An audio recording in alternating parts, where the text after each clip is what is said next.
Don't you be recording me. Of all the catfish who have made an impact in the expansive realm of Lorne Armstrong, only the top 4 can make my personal Mount Rushmore. Number 4, Dan. Dan coming in at number 4 means Ramona is left completely out of my top spots. Are you crying?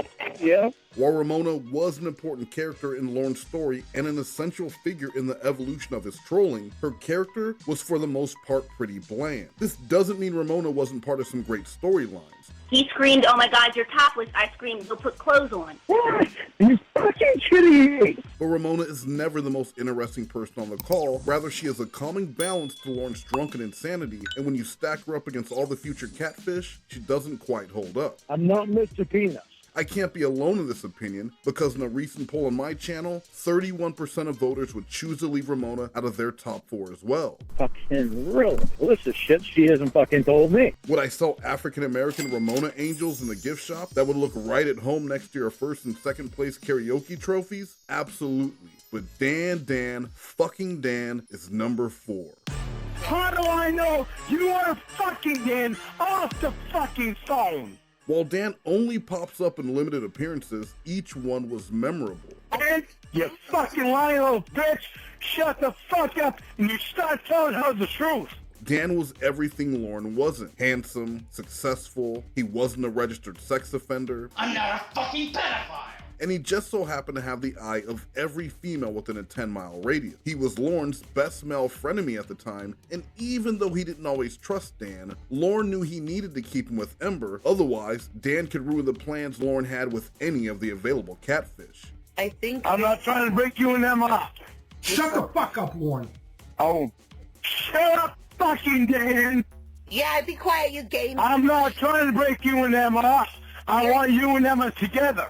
Stop with the But I want you to fucking be honest with Emma.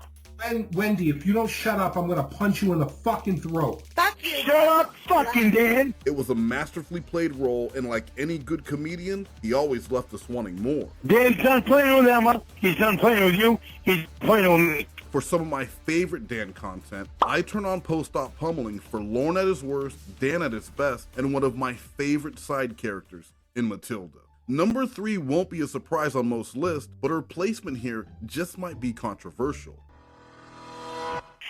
Oh my God. You go, girl. Whether she is Debbie or Casey, Tiffany Lockhart was instantly one of the most popular catfish from the time her first calls dropped back in 2019. You'll never leave her. You're devoted to her. I don't sound like that, do I? Don't. Debbie would deliver one painful truth after another to the fragile, bruised ego of Lorne Lynn Armstrong. Whether she was calling him fat, ugly, telling him he needed plastic surgery, or admitting she would need to be high on drugs to date him, it was the delivery of each line mixed with the fact that almost everything she said seemed to be delivered with a smile on her face that would make every insult cut even deeper. So no. Oh, it yeah, wasn't so me. take fucking drugs before you give me a chance? Of course. Are you fucking kidding me? No. No, you're not kidding me? Good. Then I'm not kidding about this. Bye. Oh no. Did you hang up on me again? If Ramona was Laura Winslow, Tiffany was Dee Reynolds, just waiting for one of us to set her on fire. I'm blunt and honest with everyone, but I don't ever insult anyone like I did Lorne. Having said that though, I'm willing to have difficult conversations for as long as needed. I'm only doing it because I feel like I'm not helping unless I tell them what I really think. I like to think that I'm direct but kind. Fuck you. It wasn't all comedy and hijinks though, because Tiffany was also able to get Lorne to admit he was a predator, as well as digging more into the MySpace Molly backstory. It was revelations like this that remind us Lorne isn't just the cuddly, drunk, abusive pedophile who can't sing and is tearing his house down one slab of linoleum at a time. He was and is a dangerous man who deserves every bit of the loneliness he has invested in over the last 54 years. You're the Not one that like fucking that. brought it on. No, I didn't, Lorne. Yeah, you did. Your behavior is what a psychopath does. You're a Really? stalker.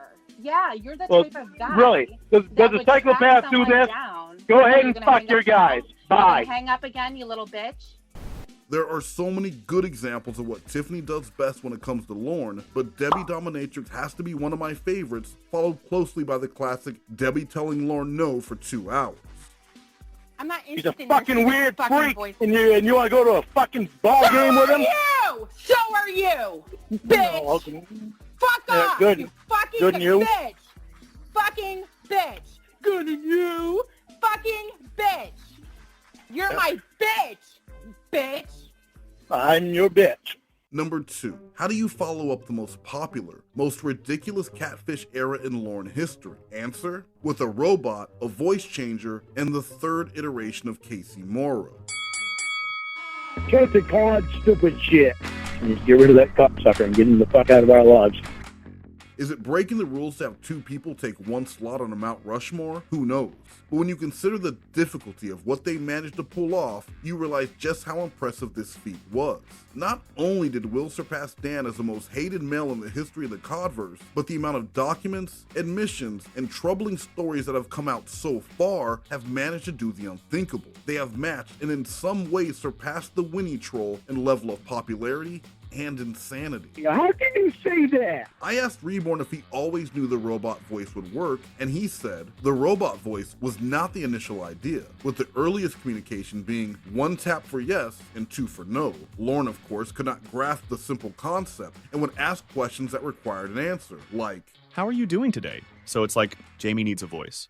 He could buy a robot app, right? The robot would push the ridiculous to the absurd, but the absolute peak would come when Blue Boy as Casey3 in the throuple was introduced. Blue Boy would flawlessly become yet another Casey interested in speaking with Lorne, only this time she was really, really real. If the idea of a voice changer sounds unbelievably stupid to you, Blue Boy didn't believe it would work either. I thought he would hang up immediately, but he bought it. In the earlier calls, I try to talk girly, and you can tell towards the end I just give up. He even watched her YouTube channel while I was catfishing him, and he never questioned how we didn't sound or have the same cadence. LOL, I'm Blue Boy, bitch. You can argue that Case 3 or Reborn alone deserve a spot on this top 4, but the reason they share number 2 was for this. TIHAC. Thanks a lot, Jamie.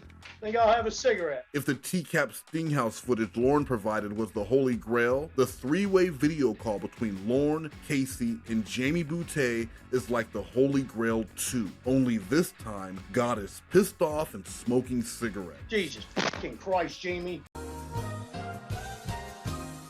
Now, years later, Lorne has to live with the fact that all that time he spent both inside and outside of the throuple was with a couple of guys with several bowls of sugar. Congratulations. Keep in mind, my favorite throuple call may change in the future because from what I've been told, there is more throuple content yet to come. What a fucking joke, Jamie. Number 1 was easy. You ready for me? Fucking Emma. ENFIERO. It's Ember. Because without Ember, there is no Mount Rushmore at all. It was her work that brought countless people into the Codverse, and her undeniable talent is hard to argue with. You can't name just one Catfish character when it comes to Ember, because she played so many memorable characters and had a role in so many of Lorne's biggest blow-ups. So don't you ever fucking make you move on my woman again. Ever. Yeah, Dan. Get it out of your fucking head. Shut up. Shut up, lady. Shut the fuck up! And she's also behind much of Lorne's still lingering paranoia. Her timing, her delivery, her improv skills and patience delivered all-time iconic performances that cannot be overlooked. You may not like Victor, Winnie, Rhoda, Matilda, Refulio or the others, but when you consider that they were all played by the same person, sometimes with several communicating at the same time, there was literally something for everyone. While each catfish from Ramona to the throuple managed to dig confessions and admissions from Lorne, I don't believe any of this would have been possible without the earlier work put in by Ember. Winnie is our friend. I'm no friend of yours, Mexican. Winnie. Shut up! Winnie, shut the fuck up! Lorne's our friend. The true genius was Ember had her own Ramona-like persona that could serve as Lorne's moral compass and only true friend during times when those other motherfuckers just weren't treating him right. While he will never appreciate the true absurdity of hanging up on Winnie so he could call Ember to complain about the person he unknowingly was just on the phone with, we appreciate it, Lorne. We appreciate it. This, of course, gave Ember the ability to be the straight man while also allowing her to flex her massive comedic muscle. Who you gonna believe, me or that sack of shit? That sack of shit's my best friend, whether or not I'm allowed to talk to him. You're not! Shut up, Lorne, you fuck. There are countless Ember calls you can listen to depending on what kind of mood you're in, from the mundane to the wildly over the top, so it's impossible to choose just one. My favorite example of what Ember encompasses doesn't even include Ember at all. It just shows if she doesn't feel like trolling you, she can hand the phone off to her mom and she will dunk on you instead. Now, I will tell Winnie that you called. What is your name? Lorne, I'm Winnie's boyfriend.